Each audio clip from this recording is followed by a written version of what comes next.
Oh, well, 25 years ago, Colin Firth, there he is, melted hearts as Mr. Darcy in the 1995 BBC adaptation of the Jane Austen's Pride and Prejudice.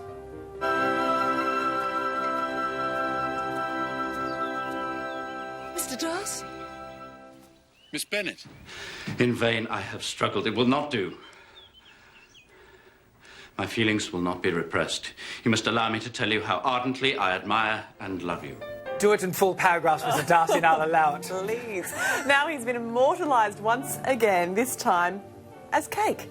Michelle Wibowo constructed a sweet 6-foot sponge model of Mr. Darcy, and it's something. Michelle joins us now. Michelle, hello. Thank you so much for joining us this morning. Thanks for having me. Tell us, what was it that made you want to create a life-size Mr. Darcy cake? Well, Mr. Darcy cake was commissioned by the UK TV as a PR activity to celebrate the 25th anniversary of the BBC miniseries. And I was thrilled when I got the call, as I love creating full-size figure in cake. That's amazing. And I'm also a big fan of period drama. Michelle, we are looking at it now, and by the way, you just won Great British Bake Off by doing this instantly. It is extraordinary. It's extraordinary. So intricate. The detail, how long does it take you to construct a... Oh, that's a delicate part. A 6-foot tall Mr. Darcy, Michelle. Well, I only had like 3 weeks to finish the job. So the first week is more like the planning and creating the sketches and the scale drawing, ordering materials and so on.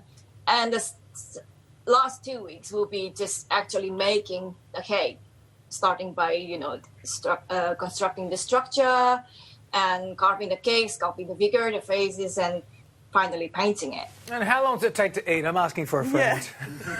Yeah. Is it eaten? Or is it just for show? Is it edible? Very quick. I mean, how do you even start? Is that sponge made of cement? How does it stay upright? I mean, the weight of it just... Well, it has to have a really strong structure. So I use metal as a structure. And then I basically created the body part by part and then assemble it all together. And it's starting from the bottom up, and then the last thing will be the head.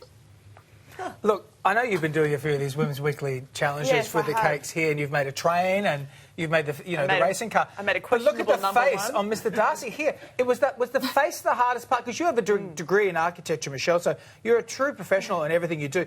I would say the face would be the hardest part. What was the hardest bit to do? Yes, obviously the face, to get the likeness right, is really tricky, because I only rely on pictures I can find on the internet, and is creating a 3D sculpture is different to a painting. Obviously, I have to find all the pictures I could find from every different angles. Of course, has Colin seen it yet? Colin Firth, the actor? I don't know yet. I think he would be well impressed. This isn't even your first rodeo. You've done the Queen before as well. I think you've done Beyonce. Well done, Michelle. You are... Oh, my God, the Queen looks delectable. A superstar of the bake. And I mean, 2020, it's the year of the bake. It is the year of the bake. You are giving us all something to aspire to. Thank you so You're much. incredible. It's What a an treat artist. to meet you, and I hope you enjoy eating Colin Firth. When you're allowed to. Good sentence. For more, head to michellesugarart.co.uk. Thank you, Michelle. Bye-bye. Thanks for having me.